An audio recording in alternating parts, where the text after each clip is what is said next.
Thank you. Thank you, thank you, thank you.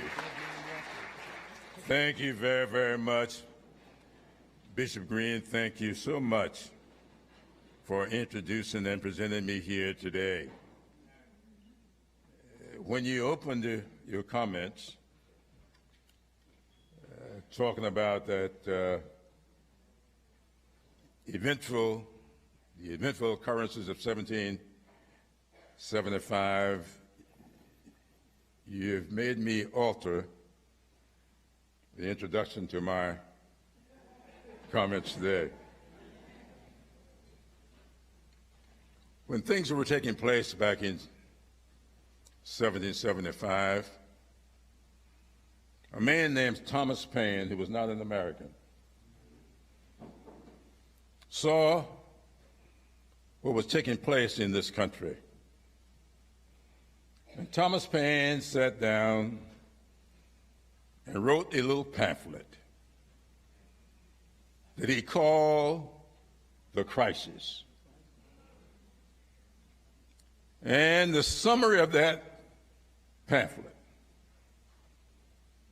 are embodied in these words: these are times that try men's souls. Summer soldiers and sunshine patriots will, in the crisis, shrink from the service of their country. But he that stands it now deserves the love and thanks of man and woman, for tyranny, like hell, is not easily conquered. But we have this consolation with us, that the harder the conflict, the more glorious the triumph. 4 years ago, this country was faced with a crisis. 4 years ago, presidential candidate Joe Biden offered himself to the American people, and he made a lot of promises and commitments. Among them, he would bring relief to those who had become burdened with student loan debt, and he has done so.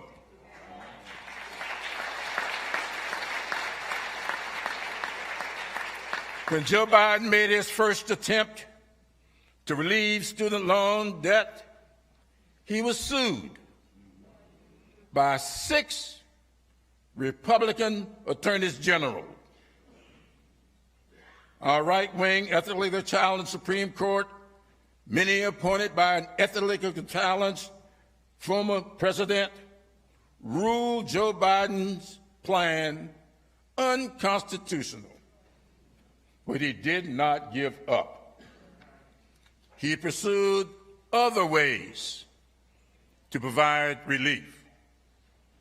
When I first became Majority Whip, we passed a law back in 2007 to give loan forgiveness to individuals who would work in public service for 10 years and paid their loans faithfully. When people started to hit that 10-year mark, it was 2017. And we know who occupied the White House in 2017. When people started to hit the 10-year mark, Trump was president and implemented the program was blocked. And almost no one got loan forgiveness.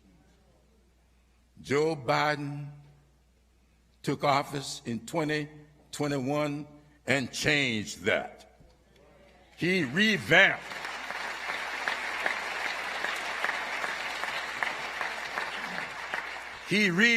public service loan forgiveness program that has provided $53.5 billion to to student loan debt forgiveness to 750,000 public servants.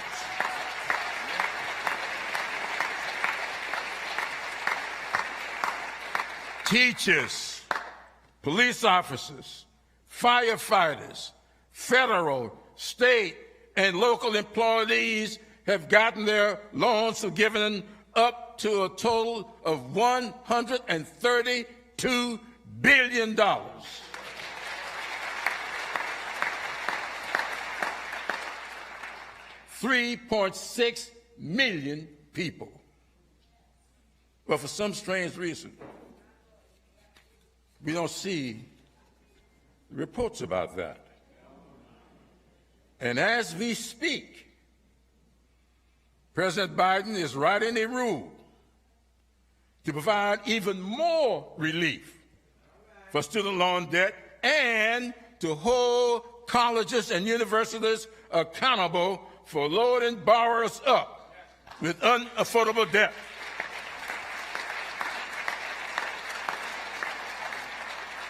Going forward, every 2 months, I want you to really think about this.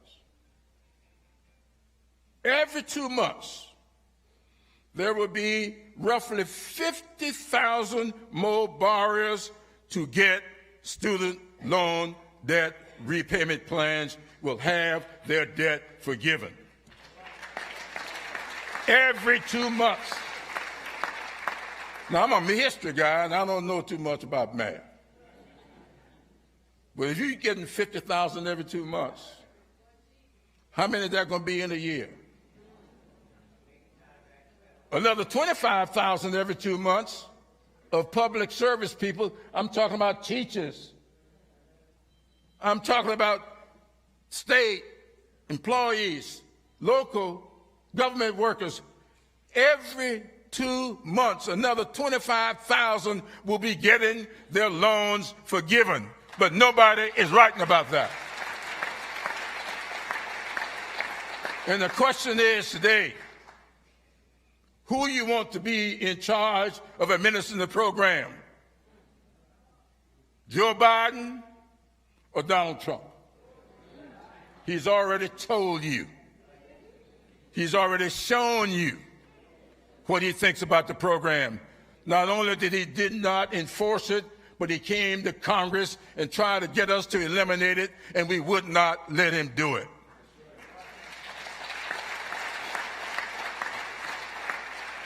Four years ago, candidate Joe Biden stood at a podium just across the street, and he said to the American people that he had been a part of diversifying our Supreme Court, and if given the opportunity, he would appoint the first African-American woman to sit on that court. He got the opportunity, and he did it.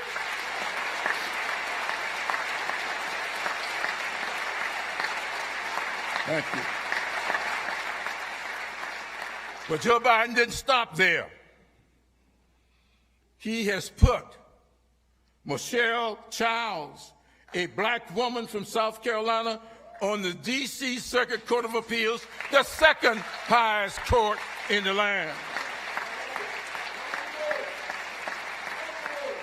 He didn't stop there. He's put another South Carolinian, an African-American woman, on the Fourth Circuit Court of Appeals, the Andrew Benjamin.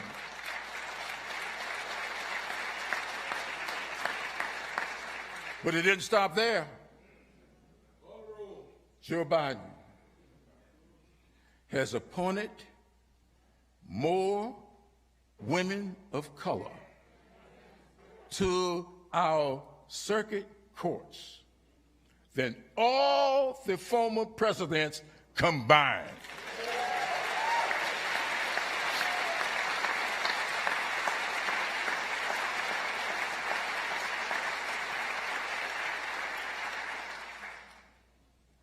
When Trump's hand-picked Supreme Court struck down Roe v. Wade, Republicans across the country followed by ushering in draconian abortion bans that risk women's health and their lives.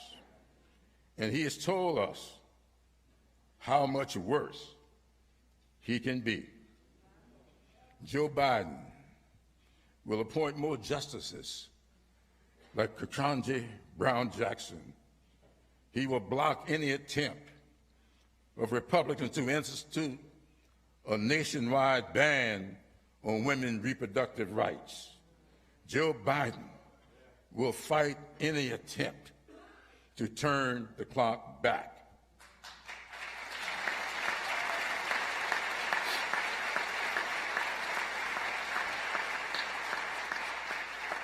Four years ago, candidate Joe Biden promised to improve and build upon Barack Obama's Affordable Care Act and reduce the cost of medicine, and he has done so.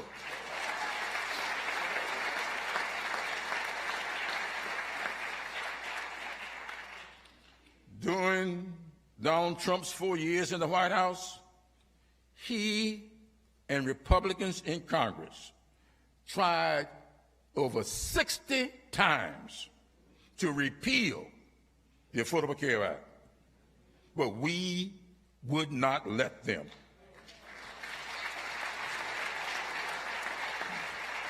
Joe Biden has since expanded Obamacare to cover a record 40 million citizens.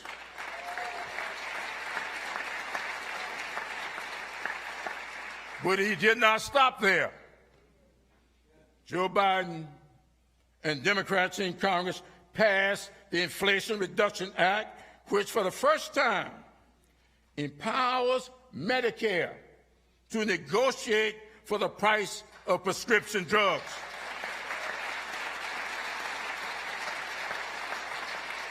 And his Department of Health and Human Services just announced the first 10 drugs that will be subject to negotiations. If you or a family member takes prescription medicine for diabetes, blood clots, heart disease, kidney disease, and more, the price of many of these drugs will be coming down.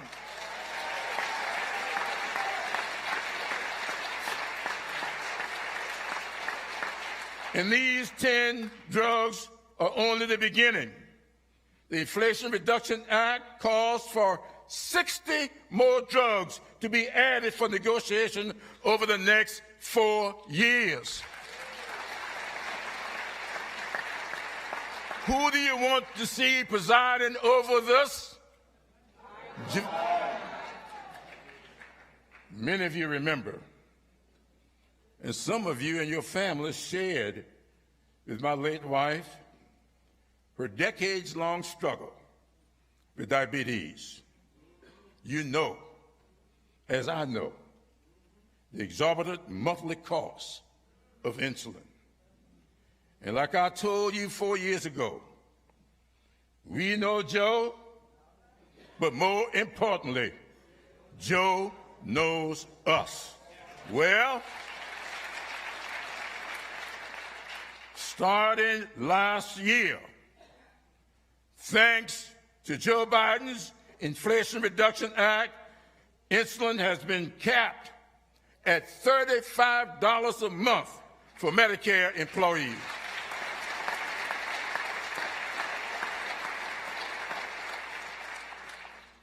And I saw Emily's monthly bills for insulin. She was a 4-shot-a-day diabetic. And it was nothing for the bill to be $800 a month. From $800 a month, capped at $35 a month, that is what Joe Biden has done.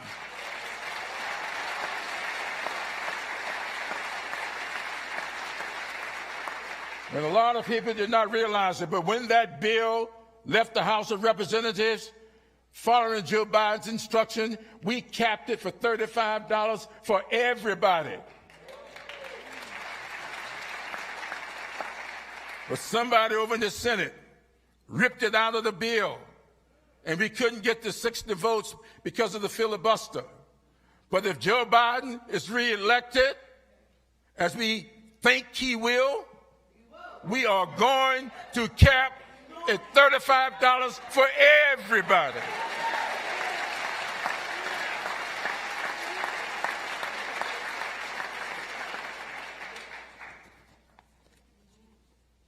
President Biden's PAC Act. How many veterans are in here? Just raise your hand.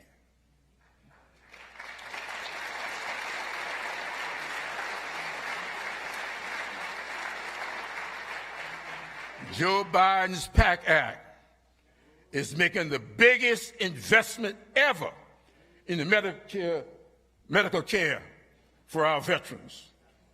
Not only do we take care of our Iraq and Afghanistan veterans who were exposed to those burn pits, but because of Joe Biden, we went back and picked up those veterans from the Vietnam War who did not get Agent Orange coverage and other exposures. Pick them up. And I hear from them every day, some telling me that they have been laboring with 25 and 30% disability, and because of Joe Biden's PAC Act, they are now getting 100% coverage for disability. That's what he's done for our veterans. Joe Biden is keeping his promise to the nation's veterans.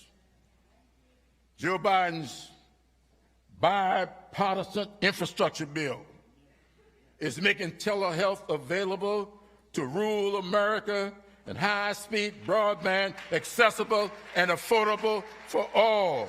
Thanks to this and Joe Biden's American Rescue Plan, South Carolina is poised to make every home and business connected to the quality broadband internet in the next 3 years.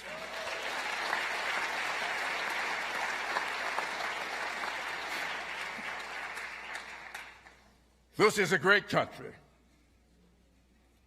in no need of being made great.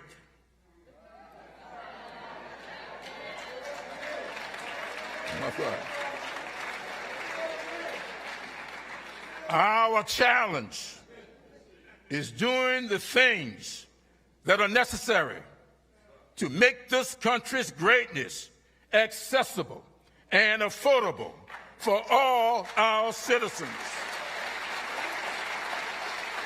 And it is with great pride that I present to you the man best qualified, the man totally committed to making every American a part of the American dream, Joe Biden.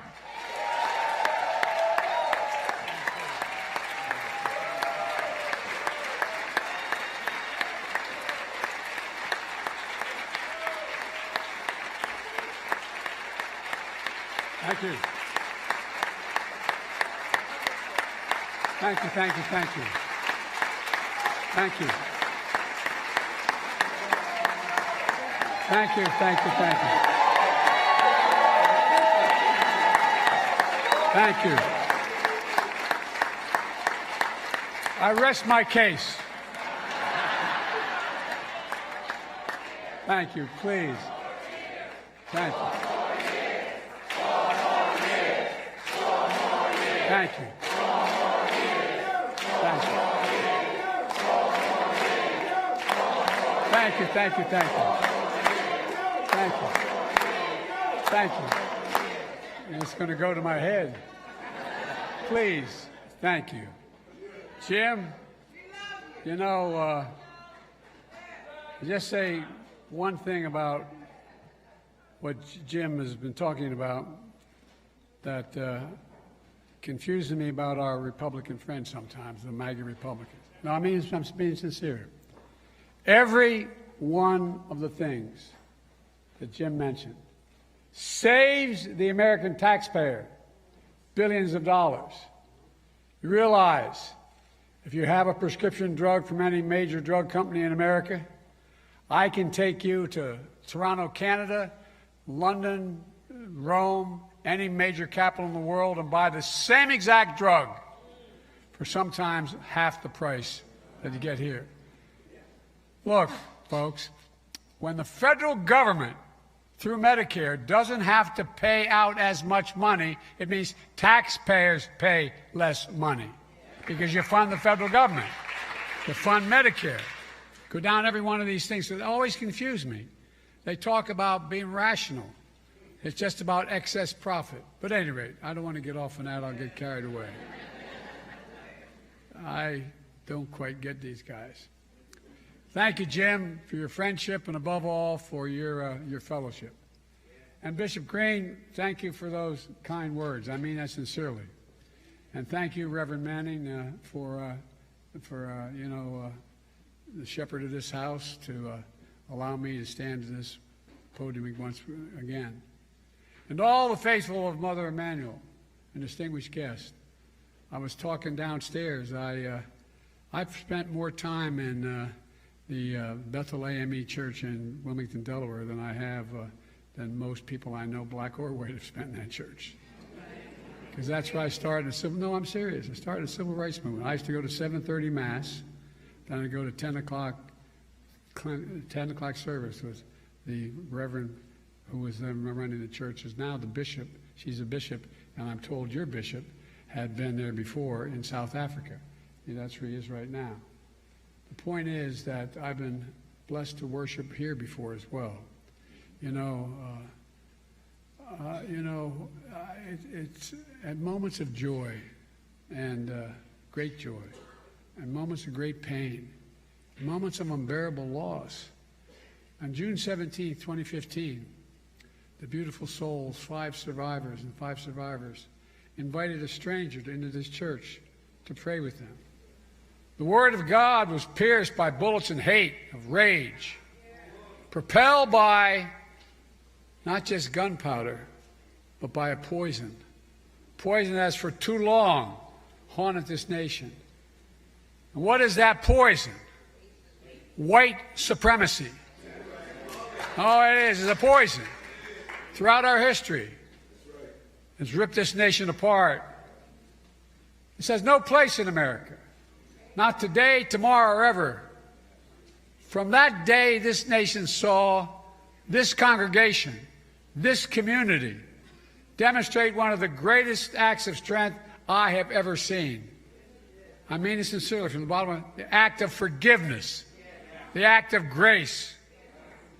It was as President Obama sang from here, Amazing Grace. You changed hearts. You did something that may not have happened but for your courage. You brought down the Confederate flag in South Carolina. You brought it down. No, you did. And you helped the nation heal. You showed what America can overcome, what we can be when we want to be something. I'm deeply humbled to speak from this same pulpit my friend, and he was a friend, Reverend Pinckney, spoke from. We all miss him, none more than his family and this congregation. But just as all the families of the Emanuel Nine miss the pieces of their soul that they lost that day, we also have been together at moments of unbearable loss for my family. 2 days after the service of Reverend Pinckney, my son and I, my surviving son and I came back. My family worshiped with you. Here's Sunday service to show our solidarity. But my family also needed to be healed. We didn't even realize how badly. Just 22 days before, we had buried my son, Bo, a veteran exposed and died because of those burn pits in Iraq for a year. We were in more pain than we knew. We came here to offer comfort. receive comfort from you. No, I'm serious. As I listened in the pews, spent time with the families, visited Reverend Pinckney's office, visited the memorial for the victims outside, I grew stronger. My son, my family grew stronger. We prayed together. We grieved together. We found hope together, for real. For real. And it reminds me that through our pain, each of us must find purpose. For me, that purpose was to live a life worthy of my son, Bo, and I mean it sincerely. For you, that purpose is for the lives worthy of loved ones lost, to make them proud. So many of you were there for us during that loss, including my dear friend Jim and Emily Clyburn. Miss Emily, I miss. People of deep faith. Jim, a great public servant, the best friend you could ever have.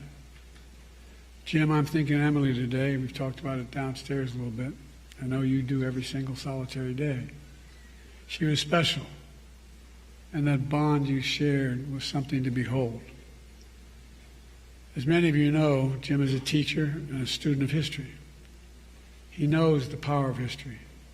He knows the power of truth and the power of lies. He knows what happens when people are allowed to whitewash history, erase history, bury history. He knows what the Bible teaches. We shall know the truth, and the truth shall set us free. But the truth is under assault in America. As a consequence, so is our freedom, our democracy, our very country, because without the truth, there's no light. Without light, there's no path from this darkness. If you really care about the lives lost here, then you should honor the lives lost and call for a ceasefire in Palestine. Ceasefire now! Ceasefire now! Ceasefire now! That's all right. That's all right. That's all right.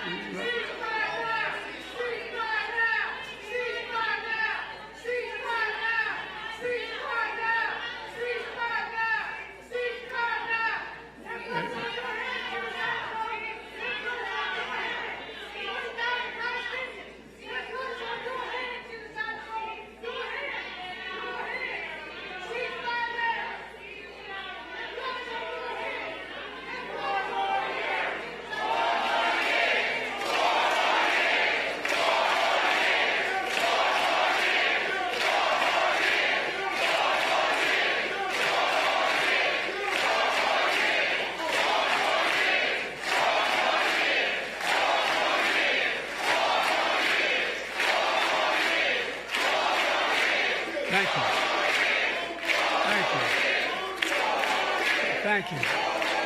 Look, folks, I understand their passion, and I've been quietly working with the Israeli government to get them to reduce and significantly get out of Gaza. I'm using all that I can to do that.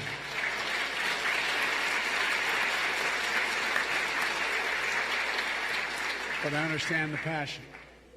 Look, folks, after the civil... Thank you. They don't realize that. You're a good man. Well, thank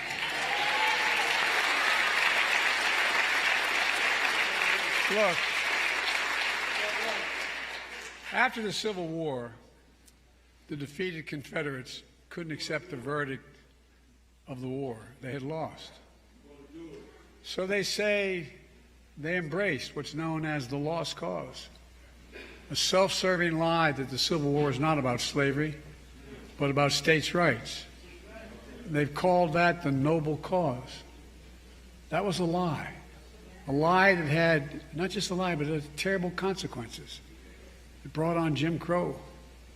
So let me be clear, for those who don't seem to know, slavery was the cause of the Civil War. There's no negotiation about that. Now we're living in an era of a second lost cause. Once again, there are some in this country trying trying to turn a loss into a lie which, if allowed to live, will once again bring terrible damage to this country. This time, the lie is about the 2020 election. The election which you made, your voices heard, and your power known. Just 2 days ago, we marked the 3rd anniversary of one of the darkest days in American history, January the 6th, the day in which insurrectionists stormed the United States Capitol, trying for the first time in American history to stop the peaceful transfer of power in the country. We all saw with our own eyes the truth of what happened. That violent mob was whipped up by lies from a defeated former president, smashing windows, smearing blood on statues, ransacking offices. Outside, insurrectionists erected gallows, chanting, "Hang Mike Pence." Inside, they hunted for Nancy Pelosi, chanting, "Where's Nancy?" We saw something on January 6th we'd never seen before, even during the Civil War. Insurrectionists waving Confederate flags inside the halls of Congress built by enslaved Americans. A mob attacked and called black officers, black veterans, defending the nation, those vile of racist names.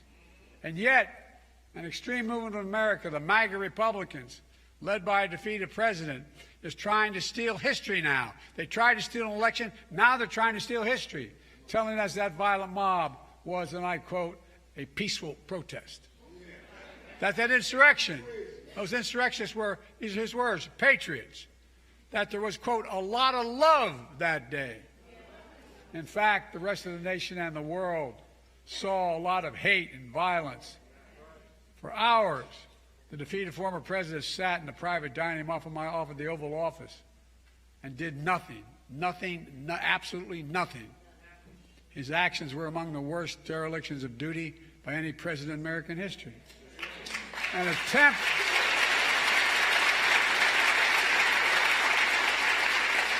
to overturn a free and fair election by force and violence. Let me say what others cannot. We must reject political violence in America. Always, not sometimes, always. It's never appropriate. The violence of January 6th was an extension of an old playbook from the threats and violence and intimidation. In Atlanta, Georgia, 2 brave black women, mother and daughter, Ruby Freeman and Shay Moss, they had their lives upended just doing their jobs. Menacing calls, death threats, forcing them to literally flee their homes. Those pushing the big lie have a conspiracy theory among conspiracy theories that outweighs them all. That there's what, but here's the fact. There's where we don't have facts. Their whole theory has no facts, has no proof, has no evidence. That's why time and again they lost in every court of law that challenged the results. 60 losses in courts of America. There's one thing they don't have. They don't have respect for the 81 million people who voted the other way, voted for my candidacy, and voted to end the presidency. In their world, these Americans, including you, don't count. But that's not the real world. That's not democracy. That's not America. In America, we all count. In America, we witness to serve all those who, in fact, participate.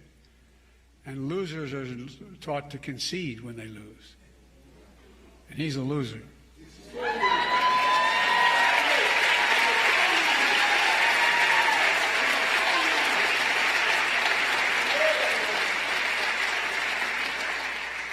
Then we all came together to put the country before ourselves. The lies that led to January 6th are part of a broader attack on the truth of America today that we all have seen before.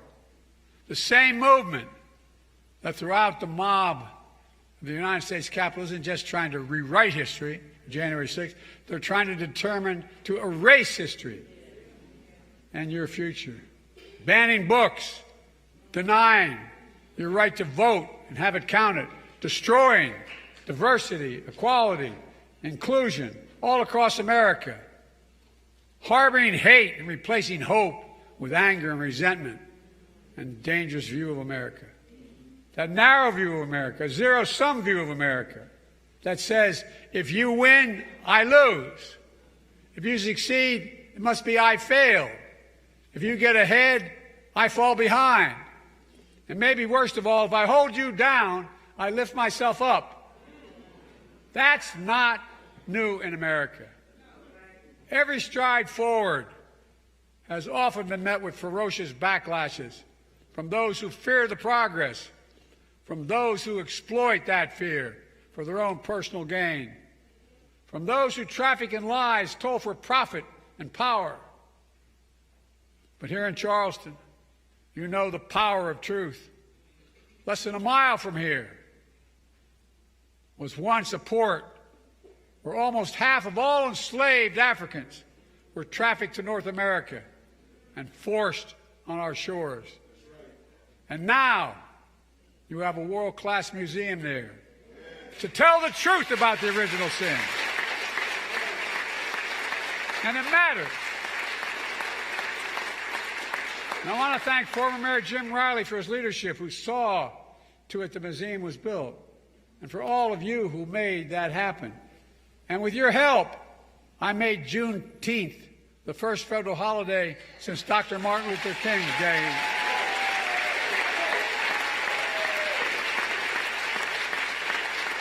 This worked. Why? Because the truth matters. The truth matters. With your help, we established a national monument in honor of AME and Emmett Till. Because we heard Mrs. Till's call, the mother of a 14-year-old son who was lynched and whose body was mutilated. But the mother insisted on an open casket at his funeral because she said, "Let the world see what I saw." The truth matters. It always matters. We can't just choose to learn what we want to know and not what we should know. We should know the good, the bad, the truth of who we are. That's what great nations do, and we're a great nation, the greatest of all nations. We're not perfect, but at our best, we learn from our past and we look to the future. A nation continuously striving to be a more perfect union. I'm here to speak to another truth.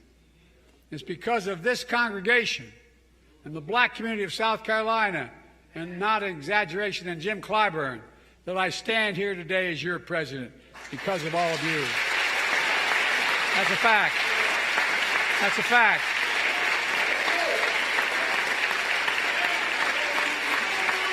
And I owe you.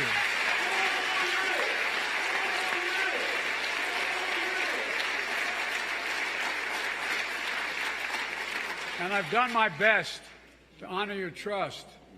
That means rejecting the small, narrow, cramped view of America, as well as lifting up a bigger and broader view of America that holds that if you do well, I do well. We all do well. We all do well if every race and background in small towns and big cities is doing better. When our freedoms are protected and we deny hate as a safe harbor where everyone has a fair shot at a life of dignity and opportunity, and where our democracy works for everybody. It benefits everybody. I don't get these guys. Everybody does better, even those folks who disagree with us. I'm keeping my commitment to you. That's the America we're building together. Instead of erasing history, we're making history. And it starts with the administration I said my administration would look like America and taps into our full talents and strengths as a nation, starting with our incredible Vice President, Kamala Harris. When we came to office, the country was in the depth of a pandemic, which we lost over 1,200,000 people. So we moved heaven and earth to get the country vaccinated, saving countless lives. When the economy on the brink, we sent $1,400 checks into the pockets of people who were hurting badly to keep them going. I said we'd invest in all of America, and we are. The results are clear. Over 14 million new jobs, record economic growth, the lowest inflation rate of any major economy in the world. But we have more to do. We see this progress for all Americans. We have the lowest black unemployment rate recorded in a long, long time. More Black Americans have health insurance than ever, bringing peace of mind and dignity to their lives. I remember when I was a kid, we lived in a 3-bedroom house with 4 kids and a grandpa living with us. And my headboard in my room was up against with a little split-level home. So we weren't poor. We sure weren't worth wealthy. And I remember really one night hearing my dad restless because the headboard was along my headboard on the other side of the wall.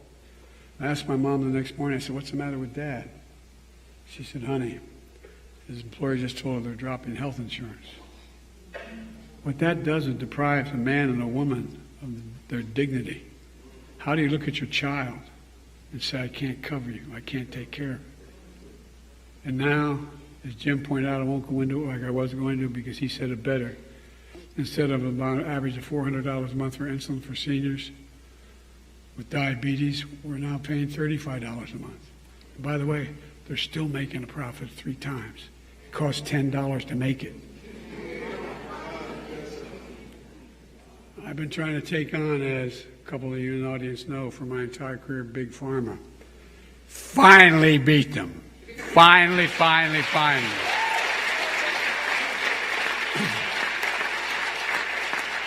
We're going to go back and make sure that Medicare can negotiate prices for everybody, not just for seniors.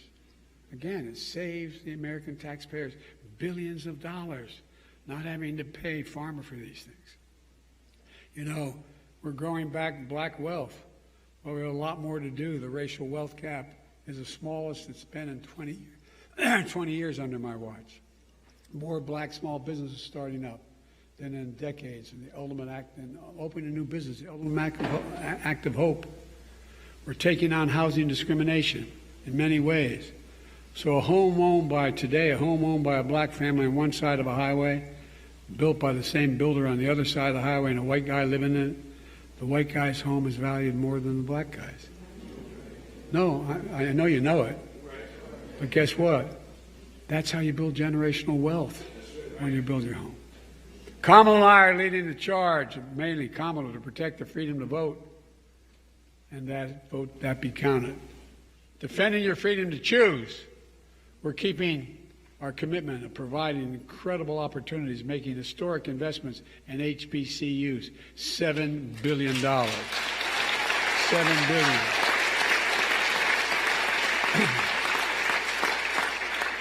They're just as good as other universities. Just only that they don't have the billionaire contributors, so they can't put the laboratories together to get the contracts to be the ones that design new aircraft carrier decks, being the ones that design what's changing.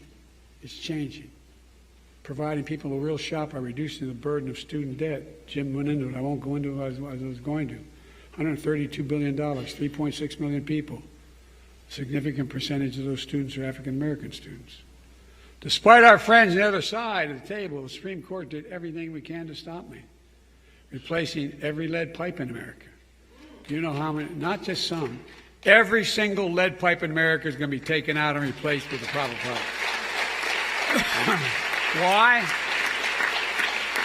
Because in mostly poor neighborhoods, that's where those lead pipes are, and that's why kids end up with brain damage because of the lead. There's so much. I'm not going to go into it, but look, you can turn on a faucet for your child and doesn't get sick from drinking the water and coming into the home.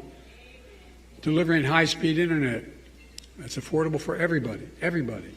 So you don't have to sit in the parking lot for your child to do their homework. Producing clean energy so you can finally breathe clean air without leaving home. Look, I understand it. When we moved from Scranton, I was raised in Claymont, Delaware. More major refineries than any place, including Houston, Texas, and just across the border in Chester. Not a joke. I grew up with asthma, most of us did, because of the prevailing winds. My mom would drive us to school in the morning as young grade school, turn on when there was a frost, turn on the windshield wiper, there'd be an oil slick on the way. Because guess what? It's all the fence line communities that get hurt. Not on my watch. It's changing. So we know there's more to do, making child care and elder care more affordable, which would save American taxpayers billions of dollars along the way. Early in my administration, we cut child poverty in half. black child poverty now, by getting families checks every month through the child tax credit. And the other side went ahead and blocked it. But we're going to get it back. This fight is over. We're going to come back. Because no child in America should ever go to bed hungry, period, period, period, period.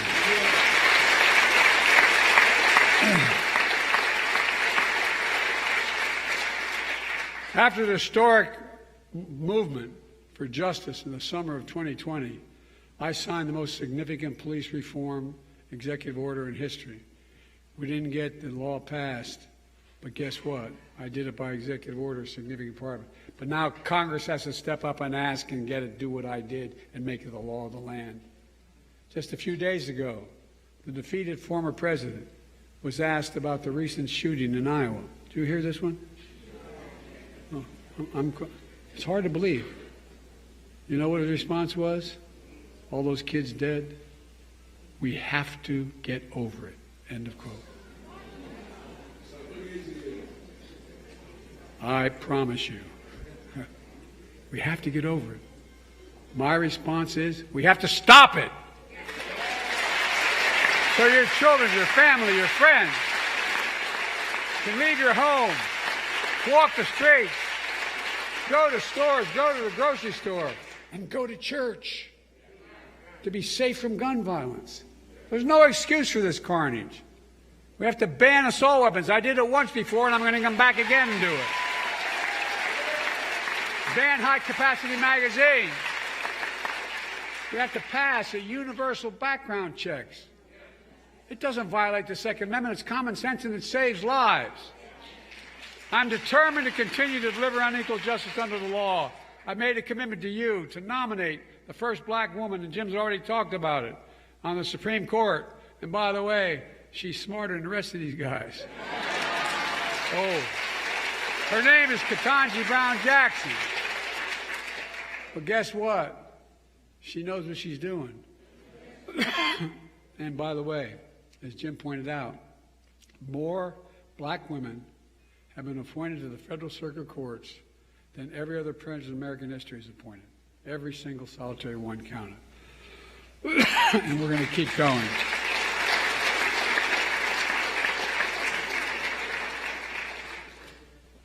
Look, I want to make it clear. You all made this possible. Because of your voice was heard in shaping your destiny. That's democracy. I'm proud to have led the effort to make sure your voice, the South Carolina voice, will always be heard, because now you're first in the primary.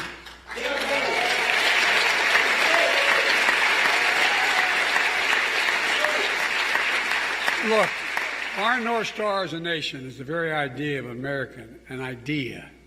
At once the most simple and most powerful idea in the history of the world. That's not hyperbole, in fact. The idea is this: we're all created in the image of God equally. We deserve to be treated equally throughout our lives. It's a covenant we made with each other, a covenant we've never fully lived up to, but we never fully walked away from either. And faith and history teach us that however dark the night, joy cometh in the morning.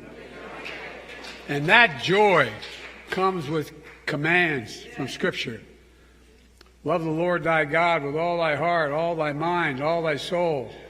And love your neighbor as thyself. Not so easy. It's hard. But in those commands is the essence of the gospel and the essence of the American promise. And in my life, I've tried to live my faith. And I've many times failed. But I've learned, as many of you might have learned in your path as well, we're all imperfect beings. We don't know where fate will take us or when. But we can do our best to seek a life of light, hope, love, and justice, and truth. Folks, let me close with this. Denmark Vesey arrived in Charleston enslaved. One of too many from the distant shores, wrenched on a painful journey, not to a promised land, but to a land that promised to deprive them of freedom. But even though they arrived in a land where the life and rife of pain and persecution, they still believed they had promise. and the black church kept them moving. They had faith. They found Scripture. Faith is the substance of things hoped for, evidence of things not seen. Vesey had his kind of faith. He became a carpenter and a movement leader, concerned with the least among us. That's why he helped found this very church 200 years ago, only 40 years after the Declaration of Independence. And this church, your church now, the black church, has come to symbolize the faith and this purpose, to bear witness to those who are suffering, to bring the good news of a future to come, to follow its mission, to be the light in the pathway of darkness.